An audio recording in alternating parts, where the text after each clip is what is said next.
اللہ کے حکموں کو پورا کرنے کا نام ہے۔ اللہ کے حکموں کو پورا کرنا یہ صرف نماز روزے کی حد تک محدود نہیں ہے، اور یہ صرف زکوٰۃ اور حج تک محدود نہیں ہے، بلکہ اللہ کا لحاظ اور اللہ کا خیال زندگی کے ہر موقع پر اور زندگی کے ہر موڑ پر کیا جائے گا۔ یہ ہمارے ذہن و دماغ میں یہ بات بیٹھ گئی کہ مسجد کے اندر تو ہم اللہ کے بندے ہیں اور اللہ کے غلام ہیں، اور باہر ہم نکلے تو ہم آزاد ہیں، ہم اپنی مرضی کے مالک ہیں، ہم اپنے من کے مالک ہیں، جو چاہے کریں، حرام کریں، حلال کریں، جو چاہیں کھائیں، جو چاہیں بولیں، جو چاہیں سنیں، جو چاہے دیکھیں، جیسے چاہیں زندگی بسر کریں۔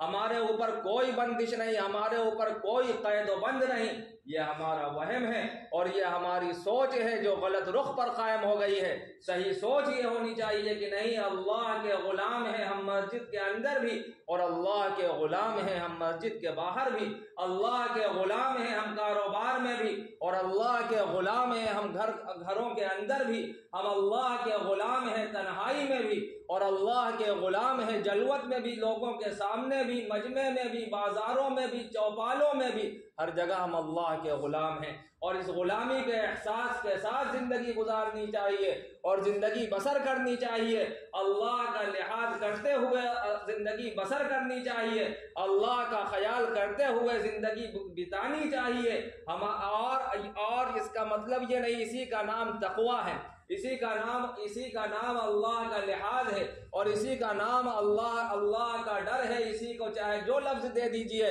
اللہ کا خیال کرنا ہے۔ ہم نے یہ سمجھ لیا ہے کہ نہیں، یہ نماز پڑھ لو اور روزہ رکھ لو بس ہو گیا، نہیں، تقوی کا مطلب ہم نے نہیں سمجھا۔ تقوی کا مطلب یہ ہے کہ اللہ کا خیال ہر موقع پہ کیا جائے گا، اور تقوی کا مطلب یہ نہیں کہ آدمی ڈگی پیٹے اور ڈنکا بجائے کہ ہمارے اندر تقوی ہے اور ہمارے دل میں اللہ کا لحاظ ہے اور اللہ کا خیال ہے۔ آدمی ڈنکا نہ پیٹے اور ڈگی نہ بجائے، بلکہ اس کا عمل بولے کہ اس کے دل میں تقوی ہے، اللہ کا لحاظ ہے، اس کا کاروبار بولے کہ اس کے دل میں اللہ کا لحاظ ہے، اس کی آنکھیں بولے کہ اس کے دل میں اللہ کا لحاظ ہے، اس کے کان بولے، اس کے جسم کا رویا بولے کہ اس کے دل میں اللہ کا لحاظ ہے۔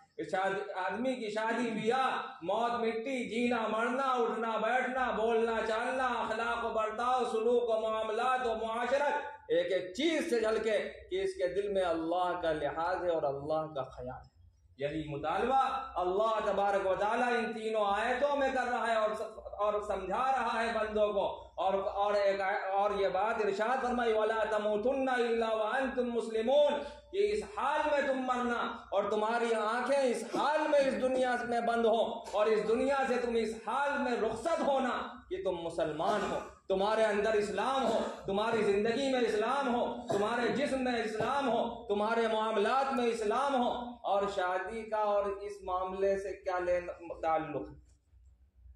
تعلق بتایا علماء کرام نے، کہا تعلق یہ ہے کہ جس طرح سے دلہن کو سجایا جاتا ہے، آراستہ کیا جاتا ہے، اور اس کو سجا کر کے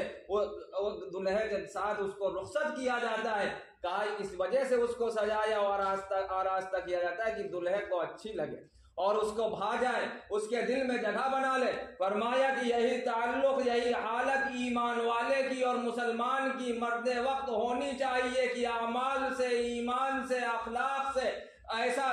سجایا اس دنیا سے جا رہا ہو کہ آسمانوں پر اس کے لیے مرحبا مرحبا اور استقبال کی صدائیں